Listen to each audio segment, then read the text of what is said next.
So, full disclosure, I didn't get all those right on the first try, and about 4 or 5 of them I didn't get at all. But, so I'm not claiming to be a master. In fact, I don't know anything about Japanese. Like the title says, this is my first step in learning. But I did learn most of the kana of Hiragana and Katakana over the course of a weekend. And a week later, most of them stuck. Now, obviously, I've practiced them since. You've got to do that, review them. But I can show you how I got them to stick pretty good, and I'm able to still get most of them, even though I haven't really practiced in a couple days. So let me show you how I did that. So we just go to tofugu.com, and we've got right here the best Hiragana and Katakana learning resources. So tofugu.com is just a website that's got a lot of Japanese learning resources, but we're just here for the Hiragana and Katakana. So all this stuff is somewhat necessary to read. You can if you want, you don't really have to, because once you scroll down to here,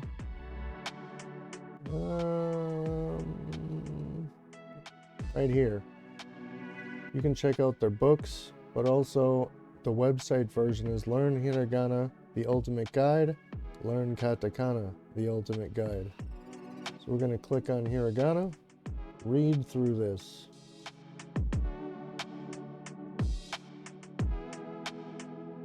Decide whether or not you want to use this stuff. I did download the Hiragana chart and the mnemonic chart. You can watch the video if you want, you don't have to. So, A, I, U, E, O. You're going to start with these 5. Run through them, read everything, all the way down to the bottom. I didn't bother with this worksheet, but I did do this quiz. After you learn those 5, you come over here, practice Hiragana. We're going to do the quiz.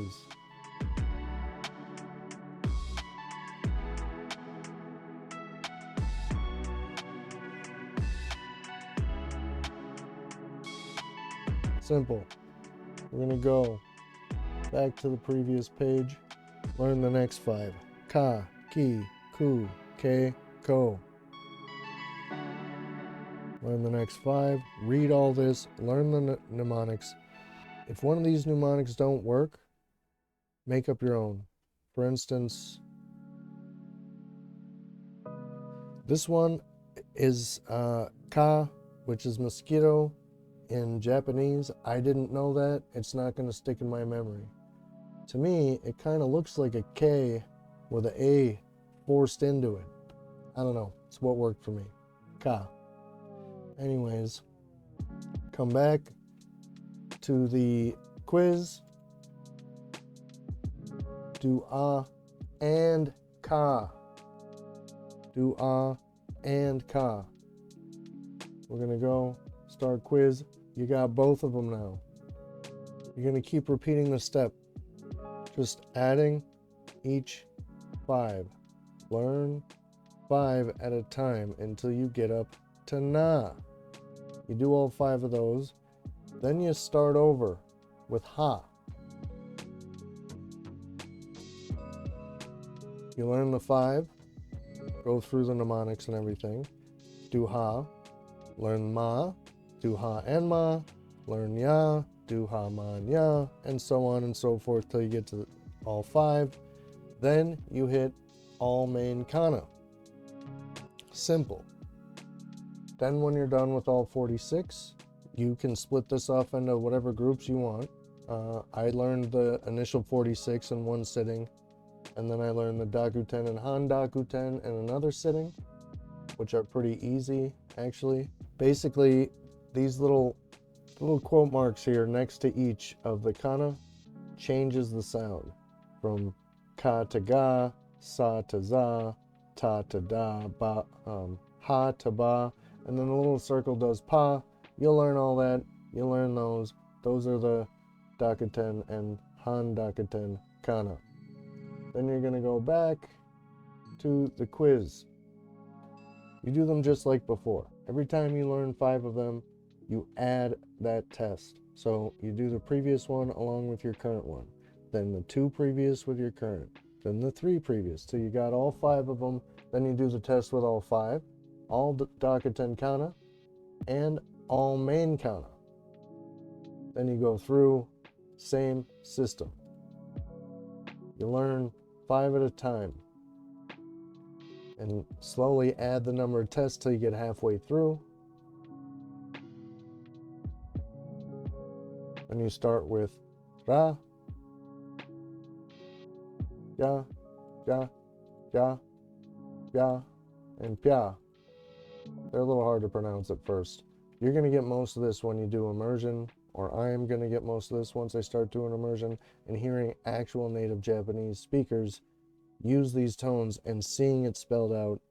The goal is to actually be able to see these in subtitles or podcast scripts or whatever when you're reading actual native Japanese speech, hearing it and reading it at the same time. Then you'll be able to see how they're really pronounced. But just like saying A, you don't really get a sense of what A is, because it could be A, whatever. You know what I'm saying? So once you got all these down, you do all of them, you do all of these, you do all these. Then you go through the exact same system with the kana. You read through, you go back, you turn back to this page where we've got the Learn Hiragana Ultimate Guide. You just do the katakana, and you go through the same way. Now it says to do 10 at a time on this one. I would suggest just doing the 5 like before. I don't know. These didn't stick as well as you may have seen, but part of the thing is there is a few screwy ones with the katakana. They're trying to be able to mimic non-Japanese words, so that's kind of why there's so many of them. Anyway, I'll give you a small taste. Now, if I scroll all the way past the Dakuten and the combination katakana, you'll start to see these, which are bois, and more options for we, and now we got fa fi fo, sa si tso, shi je tui, dwu, do, di, long vowels with this dash and stuff. So all this stuff, we got combination katakana, all the way up to that point. They'll be identical to the hiragana, except different shapes, making the same exact sounds. But then from here down, these are all new. These do not line up with the hiragana. So that's why they're a little more complicated. But it's fine. It's only a few things. Like I said, you're going to be doing immersion at some point, or at least that's what I would suggest. And you're going to be hearing these letters spoken as you read them. So there you have it. Pretty quick guide on how to learn katakana and hiragana, 2 of the 3 main writing systems in Japan.